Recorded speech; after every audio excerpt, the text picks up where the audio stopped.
There comes a moment in every life when you realize that the story you've been telling yourself is not the whole truth. Maybe you've been carrying shame like a heavy cloak, convinced that if people saw the real you, they would walk away. Maybe you've been editing your story, cutting out the messy chapters, hiding the failures, rewriting the parts that make you feel unworthy. We all do this, don't we? We polish the outside so no one notices the cracks inside. But here is the truth that no one tells us. The very parts of our story we are most desperate to hide are often the ones that hold the key to our freedom. Think about it. The moments when you were broken, when you doubted yourself, when you failed, those are not the end of your story. They are the heart of it. Yet so many of us spend our lives pretending those pages don't exist. We fear that if others read the whole book of our lives, they'll see us as weak, flawed, or unworthy. So we cover up, we perform, we try to be perfect, and slowly, without even realizing it, we lose ourselves under layers of masks. But what if I told you that the greatest act of courage you will ever take is to own your story? Every chapter, every scar, every triumph, and every wound. What if freedom doesn't come from hiding the parts of yourself you wish were different, but from embracing them fully and saying, "This is me, and I am enough"? I know that's not easy. Owning your story means facing the parts you'd rather skip over. It means sitting with your pain instead of numbing it, admitting your mistakes instead of burying them, and allowing yourself to be seen without guarantees of acceptance. It means tearing down the walls you've built to keep people out, and sometimes to keep yourself in. And it is terrifying. But it is also the doorway to self-acceptance, and self-acceptance changes everything. Because when you finally own your story, you stop apologizing for who you are. You stop chasing validation from people who will never see your worth. You stop comparing your behind the scenes to everyone else's highlight reel. Instead, you stand in your truth, messy, beautiful, imperfect, and real. And that truth is magnetic. It draws the right people toward you, people who love you, not because you're flawless, but because you are human. Here's what I know. The stories we hide don't go away. They follow us, they haunt us, they whisper to us in the quiet of the night. And the longer we run from them, the more power they have over us. But the moment we stop running, the moment we turn and face them, they begin to lose their grip. When we name our story, we take back the pen. And suddenly, what once felt like chains begins to look like wings. So I want to ask you, what story are you hiding? What pages have you been afraid to read out loud? What chapters have you told yourself disqualify you from love, from belonging, from joy? Because here's the truth I want you to carry. Nothing about your story makes you unworthy. Every part of it, even the darkest parts, have shaped you into the person you are today. And when you own it, instead of denying it, that story becomes your strength. This is where it begins. Not with perfection, not with pretending, not with editing your life into something Instagram worthy, but with the courage to stand up and say, "This is my story, and it matters." We learn to hide our stories early. As children, we notice the moments when our tears make someone uncomfortable, when our anger is labeled too much, when our dreams are dismissed as unrealistic. We are taught, sometimes with words, often with silence, that certain parts of who we are unacceptable. And so little by little, we begin to tuck those parts away. We push them into the shadows. We tell ourselves, if I don't show this, maybe I will be loved. If I don't reveal that, maybe I will belong. Over time, hiding becomes a habit. It becomes a survival strategy. And like all strategies, it works at least for a while. We get the approval we long for. We feel a little safer. We keep the peace. But the cost of hiding is enormous. Every time we deny a part of ourselves, we abandon a piece of our own soul. And eventually, the version of ourselves we present to the world looks polished. But inside, we feel hollow.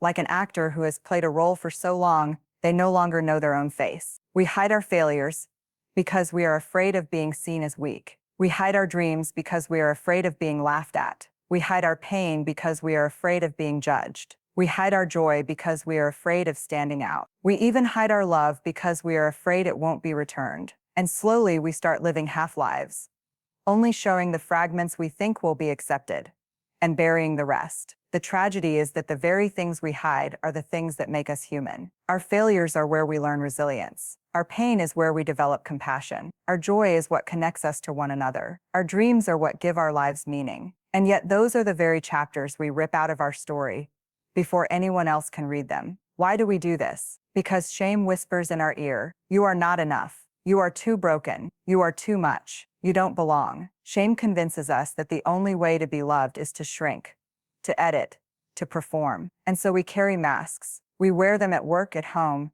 even with our friends. Sometimes we wear them so long we forget there's even a face beneath. But here's the truth. Masks might win you acceptance, but they will never win you love. Because love cannot find the person who is hiding. Love can only meet you when you are willing to be seen. Belonging cannot grow in the soil of pretending. It can only grow where roots of honesty and courage sink deep. I think of all the people I've spoken to who told me, if they really knew me, they would leave. And yet when they finally dared to tell their truth, when they admitted the failure, confessed the struggle, revealed the wound, something remarkable happened. Instead of running away, the people who truly mattered leaned in closer. They didn't leave. They said, me too. We hide because we think our story disqualifies us. But what if it's the very thing that qualifies us to connect? What if the chapters you're most afraid of sharing are the exact ones someone else needs to hear, so they can stop hiding too? The truth is, the world doesn't need your perfection. It needs your humanity. It doesn't need you to edit your story into something spotless. It needs you to tell it as it is, raw, real, unfinished. Because that is where freedom begins. So let me ask you again, what are you hiding? And more importantly, what is it costing you to keep that part of your story locked away? Because every hidden page is a piece of your power waiting to be reclaimed. There comes a moment when hiding becomes heavier than honesty, when the weight of pretending feels more suffocating than the fear of being seen. For some, that moment arrives with heartbreak, a relationship ending because you were never fully yourself. For others, it comes with exhaustion, realizing you've spent years trying to earn worthiness by being perfect, and you're still left feeling empty. And sometimes it comes in silence, when you look in the mirror and realize you don't even recognize the person staring back. That is the turning point. The moment you realize that the cost of hiding is too high, and the only way forward is through self-acceptance, not partial acceptance. Not the kind that says, I'll love myself once I lose the weight, once I get the job, once I fix all the broken parts. No, the turning point is choosing to love yourself now, in the middle of the mess, with all the cracks showing. Self-acceptance is not resignation. It doesn't mean you stop growing. It doesn't mean you settle. It means you stop waging war against yourself. It means you finally put down the weapons of shame, comparison, and perfection, and choose instead to treat yourself with the same kindness you've been offering everyone else. But let me be clear, self-acceptance is not a one-time declaration. It's not a single decision that suddenly erases all self-doubt. It is a daily practice, a radical commitment to say, I am enough, even when the old voices whisper otherwise. It is looking at your scars and saying, these do not disqualify me. They tell the story of my survival. It is acknowledging your mistakes and saying, yes, I fell, but I also rose. The turning point is when you stop asking, what will people think of me? And start asking, what do I think of me? It's when you stop measuring your worth by likes, applause, or approval, and instead measure it by how deeply you are living in alignment with your truth. Self-acceptance is also about reclaiming your power. When you deny your story, you hand the pen to shame, to fear, to everyone else's expectations. But when you own your story, you take the pen back. You say, this is my life, and I will no longer let anyone else write it for me. And suddenly, the chapters you once wanted to tear out become the very pages that give your story depth and meaning. I've seen it happen again and again. Someone shares a story they've hidden for years, about failure, loss, struggle, and you can feel the room shift. People lean in, walls come down, tears are shed. Why? Because honesty is magnetic. Vulnerability calls to something deep inside all of us. And when one person dares to own their story, it gives the rest of us permission to own ours, too. Here's the secret. Self-acceptance doesn't make you weak. It makes you unstoppable.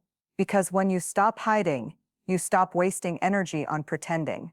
When you stop apologizing for who you are, you free yourself to focus on becoming who you're meant to be. When you stop editing your story, You discover the beauty of living it fully. The turning point is not about becoming someone new. It is about remembering who you already are, beneath the layers of fear and shame.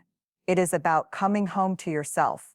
And when you arrive there, when you finally look in the mirror and whisper, "I am enough," something powerful happens. You begin to live free. This is the shift. From shame to acceptance, from hiding to owning, from surviving to truly living. And it all begins the moment you decide your story is not something to be ashamed of. It is something to be proud of. When you finally own your story, something shifts inside you. It's like exhaling after holding your breath for years. The tightness in your chest loosens. The constant second guessing softens. You begin to feel lighter, not because your circumstances suddenly change, but because you no longer carry the crushing weight of pretending to be someone you're not. Owning your story is freedom. Freedom from shame, freedom from comparison, freedom from the exhausting task of keeping up masks. And with that freedom comes something even more beautiful: authenticity. You begin to live, not as the version of yourself you think others want to see, but as the truest version of you. And that is where joy begins. Living authentically doesn't mean life becomes easy. It doesn't mean everyone will accept you. In fact, some people may not understand the real you. Some may resist the change, because your courage will challenge their comfort. But the beauty is that when you live authentically, the right people find you. The ones who love you for your laughter and your tears, for your strength and your scars, for your story in its entirety.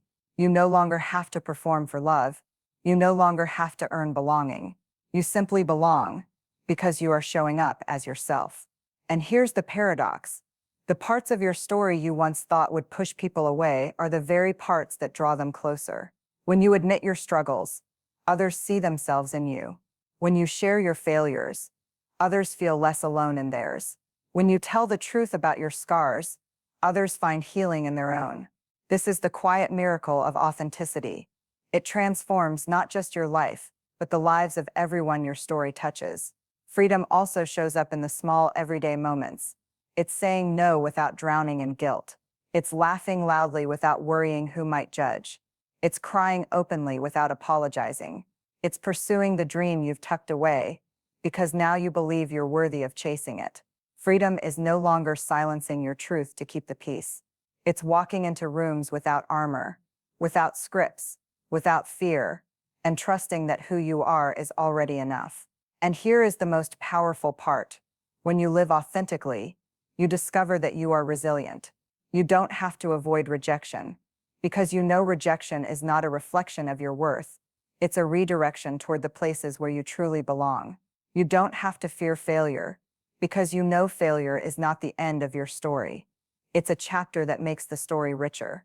You don't have to hide your imperfections, because you know they are not flaws to be erased, but features of your humanity. Authenticity is not perfection. It is not about getting it right every time. It is about showing up as you are: imperfect, brave, real, and choosing connection over performance. It is about knowing that your value is not tied to achievements, appearance, or approval, but to the simple, unshakable truth that you are worthy. The freedom of owning your story is that you no longer have to live someone else's life. You don't have to follow the script that was handed to you. You don't have to carry the weight of other people's expectations. You get to write your own chapters, in your own voice, with your own truth. And that is where true power lives, not in being everything to everyone, but in being fully, unapologetically yourself. So many of us live years, even decades, waiting for permission to be who we are. Owning your story is about giving yourself that permission. No more waiting. No more hiding. No more apologizing for existing. Just the radical, courageous act of saying, "This is me, and this is my life, and I will live it with my whole heart." That is freedom. That is authenticity. And once you taste it, you will never want to go back to the cage of pretending. There will always be voices inside you and around you that tell you you're not enough, that you need to be smarter, prettier, stronger, more successful before you deserve to stand tall. But the truth is, you don't need to become someone else to be worthy. You don't need to rewrite your story into something perfect to matter. Your story exactly as it is already powerful. You are already enough. Owning your story is not about waiting until you're fearless. It's about moving forward even with trembling hands and a racing heart. It's about choosing courage over comfort, truth over perfection, freedom over fear. And the choice is yours every single day. The question is not, will people approve of me? The real question is, am I willing to approve of myself? Am I willing to live in alignment with my truth, even if it means disappointing others? That is the hardest choice you will ever make, and it is also the most liberating. When you choose courage, you will stumble, you will fall. There will be days you doubt yourself and wonder if it's easier to go back to hiding. But I promise you this, every time you rise, every time you choose honesty over performance, every time you embrace yourself fully, you grow stronger. And slowly, you begin to realize that courage is not the absence of fear.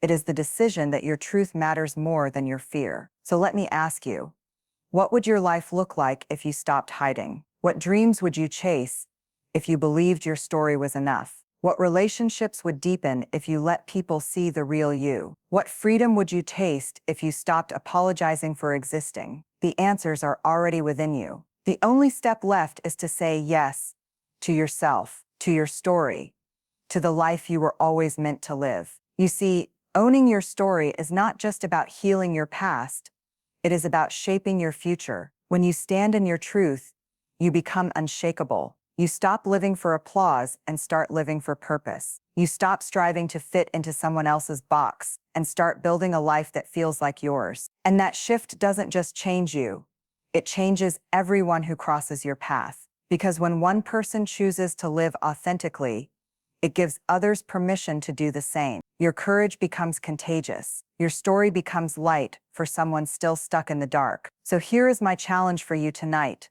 Before you close your eyes, whisper these words to yourself.